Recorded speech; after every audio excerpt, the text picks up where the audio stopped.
The laughter still echoed when she leaned close. Her perfume mixed with the smell of frosting and plastic balloons. Our son, my son, was blowing out 5 candles, his little hands clapping with pure joy. And yet, in that instant, the world narrowed to her voice. "He's not even yours anyway," she said it like an afterthought, a whisper wrapped in venom. My hand froze around the knife. The guests kept clapping. Children screamed for cake. My smile stayed fixed. But something inside me, something steady and silent, shifted. I turned to look at her, slowly. Her eyes widened at my expression. She forced a nervous laugh, waved it off. "Relax, I'm kidding, kidding." I nodded once, sliced the cake, handed out plates, pretended to exist. But something ancient had been woken inside me, something patient. When she brushed past me to refill the juice, I caught her reflection in the glass, smiling, carefree, and I thought, you shouldn't have said that. Because I don't forget words like that, especially not jokes that sound like confessions. That night, the party aftermath smelled of sugar and lies. The kitchen was a battlefield of crumbs and confetti, and she hummed while washing dishes as if she hadn't just detonated my life. I sat at the table, pretending to scroll through my phone, but I wasn't reading. I was replaying the whisper, the tone, the way her eyes flicked away too quickly. She was too casual, too at ease. When she turned off the tap and dried her hands, she smiled. "You looked pale earlier. Did I scare you? You know I joke too much." I smiled back. "Yeah, you do." That night, I lay beside her in bed. Her breathing slowed, peaceful, trusting. I stared at the ceiling, counting each exhale. There's a rhythm to betrayal. It starts as a tremor. Then it becomes a pattern.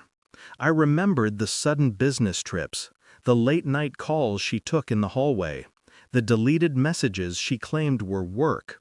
I had noticed them all, filed them away in silence, but I never cared enough to connect them. 3 days later, I took our son to the clinic. "A simple father-son checkup," I said. "Routine." When the nurse handed me the sealed envelope for paternity confirmation, my fingers almost trembled. Almost. I didn't open it, not yet. Timing mattered. Truth was a blade. You had to decide when to cut. I watched her over the following weeks, her patterns, her lies disguised as ordinary life. She'd kiss our son goodbye with perfect affection, call me honey in front of others, post family photos captioned #grateful, a flawless performance. At night, when she fell asleep, I'd study her face in the dark, the curve of her mouth, the soft line of her jaw, and wonder who she really was beneath all that familiarity. I found an old phone she'd hidden in a drawer. The lock code was our anniversary date. Of course it was. The messages were ordinary enough to fool anyone else, just work updates, project deadlines, and a contact named R. But people get sloppy. One text read, "He still doesn't suspect anything. Sometimes I feel bad." Bad. I closed the phone, calmly, no confrontation, not yet. I waited. Because revenge, when done properly, isn't an explosion, it's erosion. Every smile, every meal, every touch. I let her think everything was fine, until the envelope came back into play. It was a Tuesday, rainy, unremarkable. My lawyer's office smelled of paper and disinfectant. He slid the envelope across the desk. "Are you sure you want to see this?" he asked. I didn't answer. I just opened it. The words were clinical, scientific, final. Probability of paternity 0.00%. I felt nothing. Not rage, not sorrow, just clarity, pure, cold clarity. All those memories, his first steps, his first word, the nights I held him through fevers, fractured like glass. He was innocent, she wasn't. I folded the document neatly, tucked it into my coat pocket. When I walked into the house that evening, she greeted me with a kiss. I let her. At dinner, I placed the envelope beside her plate. She laughed nervously. "What's this?" "Read it." She opened it. Her face drained of color. Then panic, tears, begging. "I was scared. I didn't know. It was a mistake years ago. Please, he's still your son." I didn't move, didn't speak. Her words ricocheted off the walls, desperate and meaningless. When she realized I wasn't reacting, her voice broke. "Say something!" I looked at her and smiled. The next morning she found her bags by the door.